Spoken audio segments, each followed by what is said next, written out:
बिस्मिल्लाहिर्रहमानिर्रहीम अस्सलाम वालेकुम। दिस इज़ एपिसोड नंबर भाईजान 8 बेटा।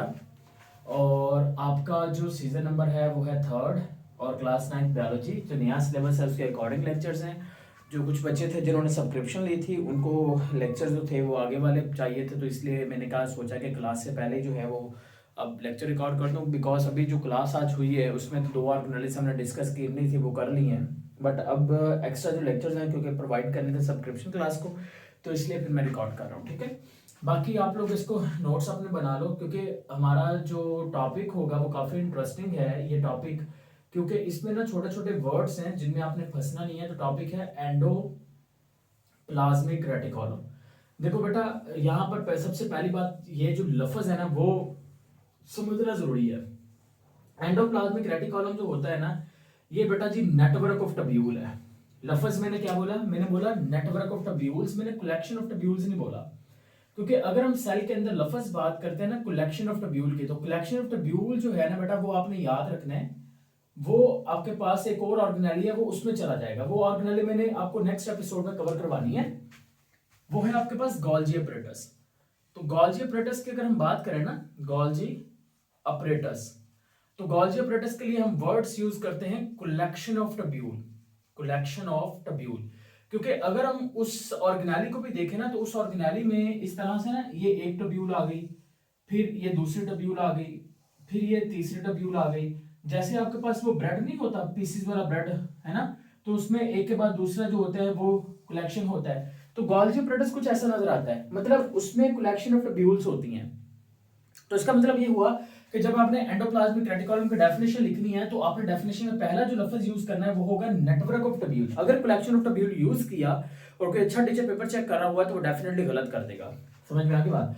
तो ये आपके पास बेटा आ गया सेल, और ये सेल के अंदर क्या आ गया आपको सेंटर के अंदर सेल का राजा महाराजा रंजीत सिंह, या फिर छोटा भीम के अंदर भी एक राजा होता है, मुझे नाम भूल गया उसका, पता नहीं क्या नाम था, छोटा भीम था, चुटकी होती है, राजू होता है, एक और होती है, महारानी होती है उनकी, महारानी, छोटा भीम और महारानी का नाम था, भूल गया यार मैं। महारानी क्या थी, एक मिनट याद दो। राजा रानी महारानी इंदुमती, इंदुमती थी यार, इंदुमती, इंदुमती थी। तो ये इंदुमती का आप समझ लो कि फादर है, मतलब बाप है उसका, और उस सेल को कंट्रोल करेगा, पूरे राज्य को कंट्रोल करेगा। इसके इर्द गिर्द ना ऐसे ऐसे बेटा जी ये टब्यूल है, और ये टब्यूल का ना ऐसे प्रॉपर क्या होता है, एक नेटवर्क है, एक कॉन्टिन्यूअस नेटवर्क होता है टब्यूल का। ये देखो सी, सो देयर इज अ, क्या मैंने बोला, there is a network of tubules. मैंने कहीं नहीं बोला कलेक्शन ऑफ टब्यूल, मैंने वर्ड क्या यूज किया, मैंने वर्ड यूज किया there is a network of tubules. Tubules का क्या होता है, नेटवर्क होता है। और ये देखो पूरे का पूरा साइटोप्लाज्म में है ना, तो इस वजह से मैं लफ्ज यहां पे यूज करूंगा throughout the cytoplasm. Network of tubules that is present, जो कि मौजूद है, दैट इज प्रेजेंट जो मौजूद होता है through out, through out cytoplasm, through out cytoplasm. उसको हम क्या नाम देते हैं, उसको आप नाम देते हो बेटा एंडोप्लाज्मिक रेटिकुलम का, क्योंकि लफ्ज एंडो का मतलब क्या होता है, एंडो का मतलब होता है इनसाइड। एंडो का मतलब क्या होता है, एंडो का मतलब है बच्चा इनसाइड।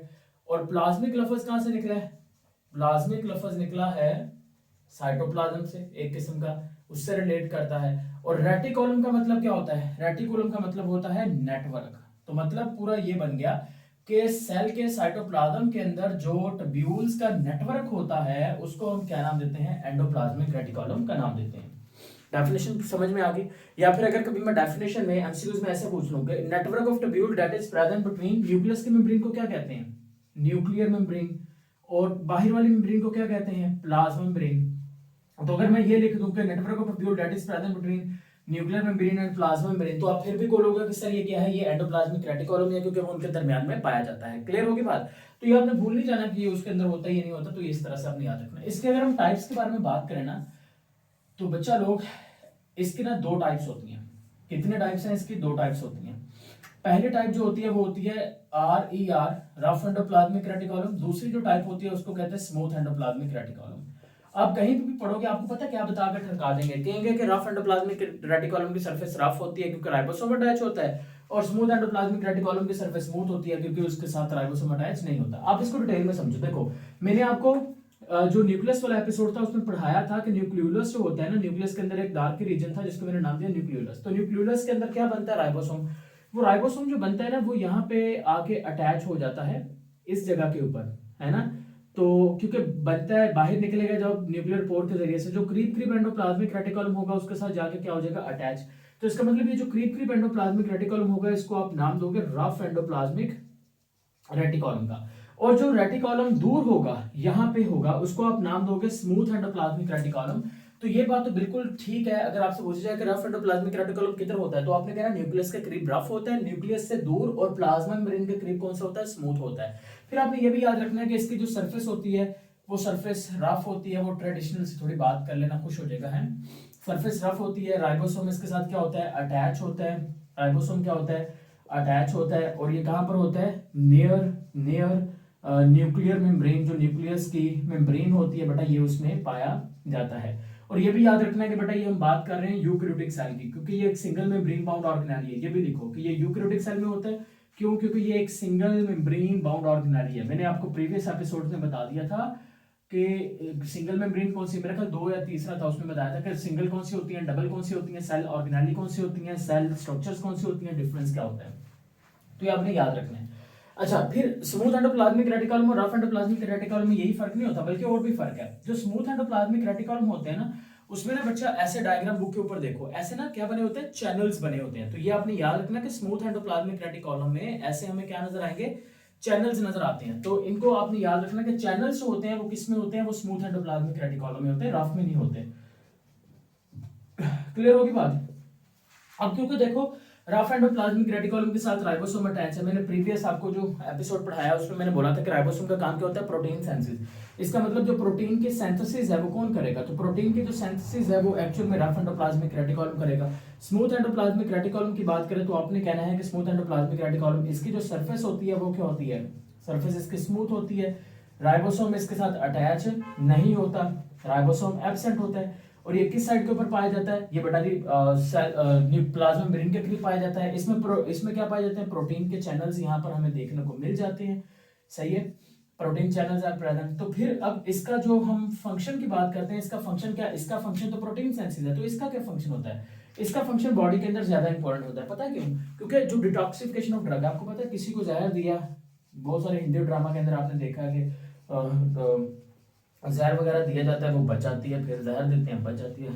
तो वो बच कैसे जाती है, क्योंकि उस जिस इंसान के भी जो लिवर होता है उसके अंदर स्मूथ एंडोप्लाज्मिक रेटिकुलम बहुत ज्यादा अमाउंट के अंदर होना, वो मर नहीं सकता है क्योंकि उसका जो वेस्ट मटेरियल या जो डेंजरस चीजें होती है ना, पॉइजन वगैरह होता है, तो उसको डिटॉक्सिफाई कर दिया जाता है ना। कुछ लोग खाते हैं मतलब एक्सपायर्ड डेट की गोली खा ले, उनको एलर्जिक रिएक्शन हो जाता है, कुछ लोगों को कुछ भी नहीं होता। उसकी रीजन ये होती है कि उनमें स्मूथ एंडोप्लाज्मिक रेटिकुलम नंबर में ज्यादा होने की वजह से ये जो ड्रग्स होते हैं ना, जो एक्स्ट्रा वेस्ट चीजें होती हैं, ये उनको क्या कर देते हैं, डिटॉक्सिफाई कर देते हैं, हार्मलेस कर देते हैं। फिर इसी तरह से आपने याद रखना है बेटा ये क्या प्रोवाइड करता है, mechanical support to the cell.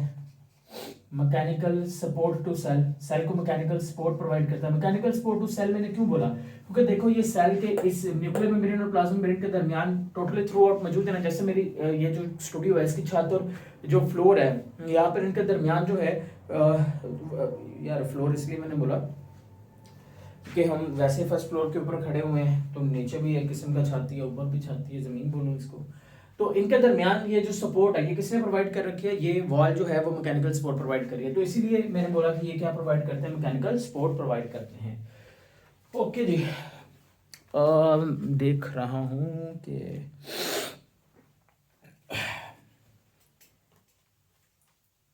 चलें जी, एक आखिरी पॉइंट लिख लो कि जो स्मूथ एंडोप्लाज्मिक रेटिकुलम होता है ना, वो स्मूथ एंडोप्लाज्मिक रेटिकुलम जो मसल में होता है, तो मसल सेल में आपने याद रखना है स्मूथ एंडोप्लाज्म, वो स्मूथ एंडोप्लाज्मिक रेटिकुलम जो मसल में होता है उसको हम कहते हैं सार्कोप्लाज्मिक रेटिकुलम। तो सार्कोप्लाज्मिक रेटिकुलम एक स्मूथ एंडोप्लाज्मिक रेटिकुलम की टाइप होती है जो मसल में पाई जाती है। और इसका काम क्या होता है, ये मसल जो कॉन्ट्रैक्ट हो रहा है ना, तो इसकी जो कॉन्ट्रैक्शन होती है, इस कॉन्ट्रैक्शन में जो रोल होता है ना वो इसी का होता है। तो एमसीक्यू बनेगा कॉन्ट्रैक्शन ऑफ मसल में किसका रोल है, तो आपने कहना है स्मूथ एंडोप्लाज्मिक रेटिकुलम का होता है। फिर मैंने आपको उसका नाम भी बता दिया।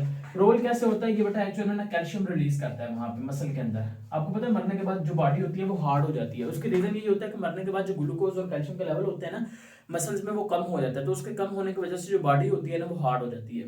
और ये इस कैल्शियम को रिलीज करने का काम किसका होता है, स्मूथ एंडोप्लाज्मिक रेटिकुलम का होता है। So that is all about the lecture. अब कोई क्वेश्चन होगा बेटा कमेंट में लाजमी पूछ लेना है। जो बच्चे नए हैं उनको बता दूं कि लाइव क्लास ज्वाइन करने के लिए आपको इस नंबर के ऊपर रब्ता करना पड़ेगा 0302776296 इसके ऊपर। अगर आपको बाकी तमाम सब्जेक्ट्स के लेक्चर्स की सब्सक्रिप्शन चाहिए तब भी इस नंबर के ऊपर रब्ता कर लो। अगर आपको नोट्स चाहिए इस टॉपिक के तो नीचे डिस्क्रिप्शन देखोगे तो वहाँ पर व्हाट्सएप का चैनल है, उसको भी ज्वाइन कर सकते हो, वहाँ से भी मिल जाएंगे। इसी टॉपिक के चाहिए तो नीचे आपको मिल जाएगा, वहाँ पे मिल सकते हैं। वो ज्वाइन करोगे व्हाट्सएप चैनल तो उसमें अपडेट्स होती हैं क्लासेस वगैरह की, बैचेस वगैरह के, तो वो हम अपडेट करते रहते हैं बच्चों को, तो वो उसी हवाले से होती है। होप सो आपको ये सारी चीज़ें समझ आ चुकी होंगी।